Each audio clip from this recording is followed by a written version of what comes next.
नमस्कार दोस्तों, स्वागत है एक बार फिर आप सभी का सनातन ज्ञान में। आज का ये वीडियो बहुत ही खास होने वाला है। विशेषकर उन लोगों को ये उपाय करना चाहिए जो चाहते हैं कि उनके जीवन में किसी भी प्रकार की तकलीफ ना हो, जीवन में सुख आए, समृद्धि आए, वैभवशाली उनका जीवन बीते, संतान सुख उन्हें मिले, तो आपको ये उपाय जरूर करना चाहिए। देखिए, एकादशी की तिथि हम सभी जानते हैं कि भगवान विष्णु को समर्पित होती है और ये तिथि बहुत ही शुभ होती है।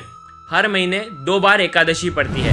हम हमारे घर में रहने वाले व्यक्ति और घर के पड़ोस में रहने वाले व्यक्ति, कई लोग एकादशी का व्रत करते हैं। तो आज का ये जो उपाय है, एकादशी का व्रत करने वाले भी ये उपाय कर सकते हैं, नहीं करने वाले भी ये एकादशी का उपाय कर सकते हैं। देखिए, वीडियो में आगे बढ़ने से पहले वीडियो को लाइक करें और भगवान विष्णु लक्ष्मी का अगर आशीर्वाद प्राप्त करना चाहते हैं तो इस सनातन ज्ञान के सनातन चैनल को जरूर सब्सक्राइब करें। देखिए, एकादशी की तिथि भगवान विष्णु माता लक्ष्मी का आशीर्वाद प्राप्त करने के लिए बहुत ही सुंदर तिथि मानी गई है। हमारे सनातन धर्म में प्राचीन शास्त्रों में उल्लेखित है कि 33 कोटि देवी देवता का वास होता है गौ माता में। तो एकादशी के दिन अगर आप गौ माता को एक छोटी सी चीज भी खिला देते हैं ना, तो आपके जीवन में, यकीन मानिए, आपके जीवन में जन्म जन्मांतर की गरीबी भी खत्म हो जाती है। लेकिन विशेष दिन पर विशेष एकादशी तिथि अगर पड़ती है तो उस हिसाब से अगर हम खिलाते हैं, सनातन धर्म के अनुसार अगर हम खिलाते हैं, शास्त्रों के अनुसार अगर हम खिलाते हैं, तो ही आपकी ये जो मनोकामना है वो परिपूर्ण होती है, आपकी जो भी इच्छा है वो परिपूर्ण होती है, आपके कर्मों का क्षय होता है, आपके पुण्यों का उदय होता है, 33 कोटि देवी देवता का आशीर्वाद आपको मिलता है। अगर आपको नौकरी में परेशानी आ रही है तो उपाय करो, निश्चित रूप से आपकी नौकरी लग जाएगी। आपके व्यापार में अगर कोई रुकावटें आ रही हैं तो आपको ये उपाय करना चाहिए। संतान संबंधित कोई परेशानी हो रही है, घर में बरकत नहीं हो रही है, तो भी आपको ये उपाय करना चाहिए। देखिए, धन देना माता लक्ष्मी के हाथ में होता है, किसको कितना देना है भगवान विष्णु के हाथ में होता है।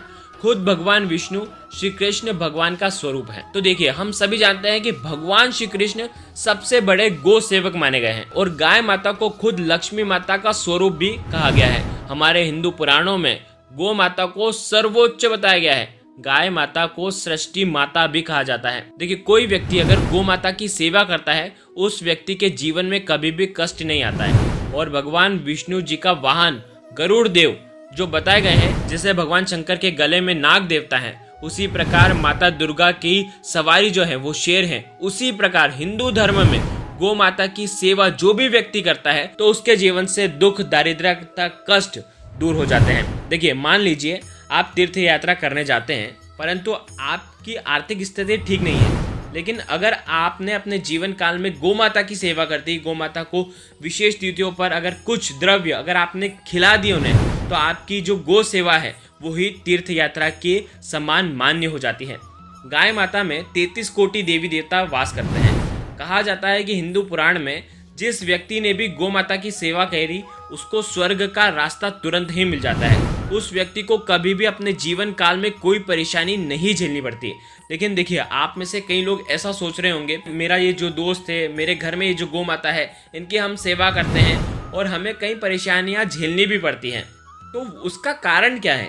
जिनके जीवन में कई तरह की ये जो कठिनाई आ जाती हैं, तो उसका एक ही कारण है। हिंदू धर्म पुराण के अनुसार अगर हम बात करते हैं, पूजा पाठ में कोई भी दिक्कत नहीं है, तो आपकी गलती काई से हो रही है? तो गलत विधि विधान से हो रही है। देखिए, गौ माता में 33 कोटि देवी देवता वास करते हैं। तो किन देवी देवता को क्या चलता है, क्या भोग लगाना चाहिए, क्या गौ माता को आपको खिलाना चाहिए, क्या समय समय पर तिथि पर अगर आप कुछ गलत चीज खिला देते हैं तो इससे वो नाराज हो जाते हैं। तो भगवान श्री कृष्ण, भगवान विष्णु, भगवान भोलेनाथ, कोई भी देवी देवता जो गौ माता में वास करते हैं, अगर आप उन्हें कुछ गलत चीजें खिला देते हैं तो उन देवी देवता का जो क्रोध है वो आपको झेलना पड़ता है। तो देखिए, किन किन सावधानियों का आपको ध्यान रखना चाहिए। देखिए, पहली बात, गौ माता को कभी भी बासी रोटी आपको नहीं खिलाना चाहिए।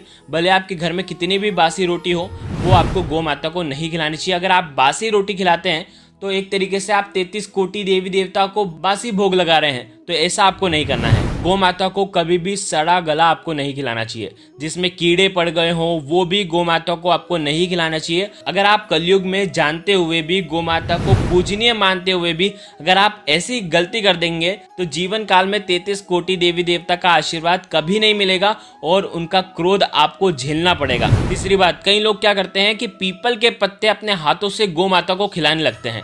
तो ये अगर आप करते हैं ना तो इससे धन की हानि होती है, दुख दारिद्रता पीड़ा आपके जीवन में आती है। कभी भी पीपल के पत्ते, देखो गौ माता तो बिल्कुल पीपल के पत्तों को चाव से खाती है, लेकिन लोगों को क्या लगता है कि गौ माता को पसंद है तो खिला दो। तो अपने हाथ से कभी भी गौ माता को पीपल के पत्ते भी आपको नहीं खिलाना चाहिए। तो देखिए, एकादशी के दिन आपको क्या क्या चीज़ गौ माता को खिलानी चाहिए, बिल्कुल ध्यान से समझना। अगर सोमवार के दिन एकादशी पड़ जाती है, ठीक है, सोमवार के दिन एकादशी पड़ जाती है, तो हो सके तो सफ़ेद गौ माता को, सबसे पहली बात यह है कि सफ़ेद गौ माता हो तो उन्हें खिलाएं, यदि अन्य है तो फिर अन्य को खिलाएं। सफ़ेद गौ माता को सोमवार के दिन अगर एकादशी पड़ जाती है तो एक रोटी बनाएं उनके लिए, और एक रोटी के अंदर आपको रखना है खीर। खीर कैसे बनेगी? दूध और चावल की खीर जिसके अंदर आप मिश्री डालेंगे, और वो आप गौ माता को आज के दिन यानी कि सोमवार की एकादशी के दिन आपको खिलानी चाहिए। ऐसा करने से आपके जीवन में सुख शांति बनी रहती है, शीतलता जीवन में आती है, साथ ही साथ चंद्रदेव का साथ आपके पूरे घर परिवार को मिलता है, यानी कि घर में कभी भी क्लेश नहीं होता, कभी भी घर में दारिद्रता नहीं आती। आपका मन जो विचलित रहता है, वो आपका जो मन है जो बार बार भटकते रहता है, कभी ये करने की इच्छा होती है, कभी कुछ और काम करने की इच्छा होती है, तो ऐसे मन विचलित को कंट्रोल में करता है। इसीलिए चंद्रदेव की विशेष कृपा होनी बहुत ज़रूरी है। कई लोग डिप्रेशन में होते हैं, यदि आपके घर में कोई भी डिप्रेशन में है, जो कुछ ज़्यादा ही सोचता रहता है, तो उसको तो ये उपाय ज़रूर करना चाहिए। ये केवल और केवल सोमवार के दिन ही किया जाता है। मंगलवार का दिन, देखो मंगलवार का दिन होता है हमारे हनुमान जी का, और हनुमान जी होते हैं संकट मोचन। तो संकट मोचन हनुमान जी के इस वार के दिन आपको गौ माता, कोई भी लाल गौ माता, देखो अगर हो सके तो सबसे पहले लाल गौ माता को, नहीं तो आप अन्य गौ माता को भी खिला सकते हैं। क्या करेंगे? जीवन के संकटों को दूर करने के लिए, मंगल से जुड़ी परेशानियों को दूर करने के लिए मंगलवार के दिन लाल गौ माता को आपको भुने हुए काले चने के साथ आपको गुड़ खिलाना चाहिए।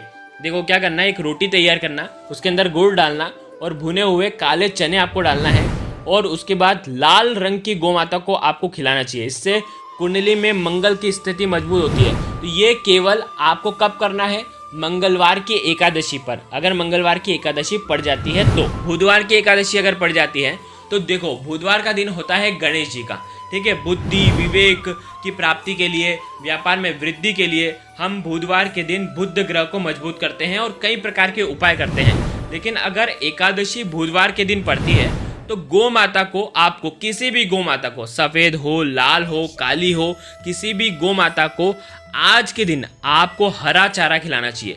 कुछ भी हरा खिलाएं, गौ माता को आज के दिन हरा आपको खिलाना चाहिए। इससे आपके घर में रहे हुए व्यक्ति की बुद्धि तेज होती है, विवेक की प्राप्ति होती है, ज्ञानवान वो बनता है, व्यापार भी आपका अच्छा चलता है, और जीवन में कोई भी संकट आते हैं तो गणेश जी की कृपा से, विघ्नहर्ता की कृपा से वो सब दूर हो जाते हैं।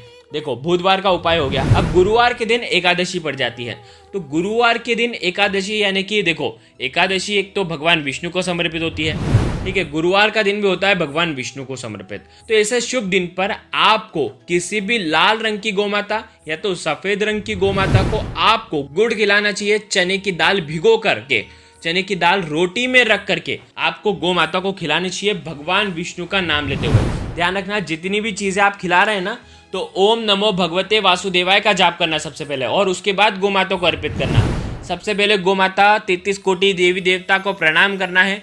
गौ माता को आपके सीधे हाथ से छूना है, जो उनकी सकारात्मक शक्तियां हैं उनको ग्रहण करना है, उनको स्पर्श करना है। फिर उसके बाद आपको ये चीजें खिलाना है ताकि आपके जीवन में सुख समृद्धि स्वतः ही चली आए, ठीक है। अब देखो शुक्रवार के दिन यदि एकादशी पड़ जाती है, बहुत ध्यान से समझना, शुक्रवार शुक्र ग्रह को मजबूत करने के लिए, शुक्र ग्रह धन वैभव ऐश्वर्य के कारक ग्रह माने जाते हैं, ठीक है। शुक्रवार का दिन होता है माता लक्ष्मी का।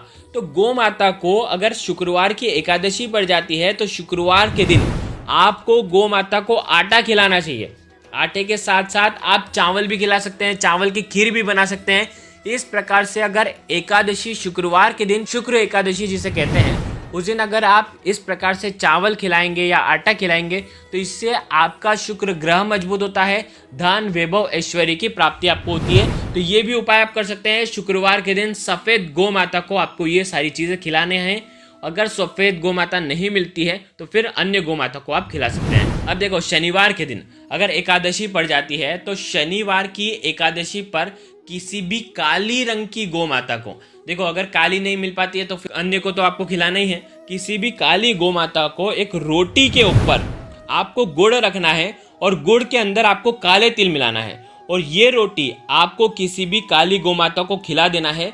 इस प्रकार से अगर आप उपाय करते हैं तो इससे शनिदेव प्रसन्न होते हैं और शनिदेव प्रसन्न होते हैं तो शनि की बाधाएं, शनि की पीड़ाएं जो आपको सता रही हैं, शनि की महादशाएं जो आपके ऊपर लगी हुई हैं, वो सब दूर हो जाती हैं। तो इस प्रकार से आपको काले तिल का उपयोग करना चाहिए, क्योंकि काले तिल भगवान विष्णु को भी प्रिय है, काले तिल शनिदेव को भी प्रिय है। तो इसीलिए काली रंग की गौ माता को गुड़ के अंदर काले तिल मिला करके आपको गौ माता को खिलानी चाहिए। देखिए, अब अंतिम बार यानी कि रविवार का दिन बहुत ही खास होता है। सूर्य देव की उपासना का दिन होता है। सूर्य देव जो कि जगत में प्रकाश पुंज हैं, जो कि हमें साक्षात दिखते हैं, साक्षात हमें दर्शन देते हैं। तो सूर्य देव की तेज हमारे जीवन में आए, सूर्य देव प्रबल बने, हम किसी भी कार्य को करने में सक्षम बने। इसीलिए आपको रविवार के दिन यदि एकादशी तिथि पड़ जाती है तो आपको हो सके तो लाल रंग की गौ माता, नहीं तो सफेद रंग की गौ माता, नहीं तो अन्य अलग भी गौ माता चलेगी। आपको क्या खिलाना है? गुड़ खिलाना है।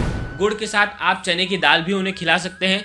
इस प्रकार से अगर आप ये चीजें खिलाते हैं तो आपके जीवन में भगवान विष्णु का आशीर्वाद तो बना ही बना रहेगा, साथ ही साथ 33 कोटि देवी देवता का भी आशीर्वाद बना रहता है। ध्यान रखें, कई लोग क्या करते हैं, एकादशी के दिन गौ माता को कुछ तो भी उटपटांग चीजें, कुछ तो भी बिना वार जाने कुछ तो भी खिला देते हैं। तो उनके जीवन में जो ऊर्जा उन्हें मिलने वाली होती है, जो माता की कृपा, वो सोचते हैं कि हमें कृपा प्राप्त होगी या हमारा जो मनोकामना है वो परिपूर्ण हो जाएगी, तो ऐसा उनके साथ नहीं हो पाता, क्योंकि वो कई प्रकार की गलतियां कर बैठते हैं। तो विशेष हमने आपको इस वीडियो में बताया है कि इस प्रकार से आप गौ माता को चीज़ें खिलाएं, वार के अनुसार खिलाएं, तिथि के अनुसार खिलाएं, ताकि आपके जीवन की परेशानियां दूर हों।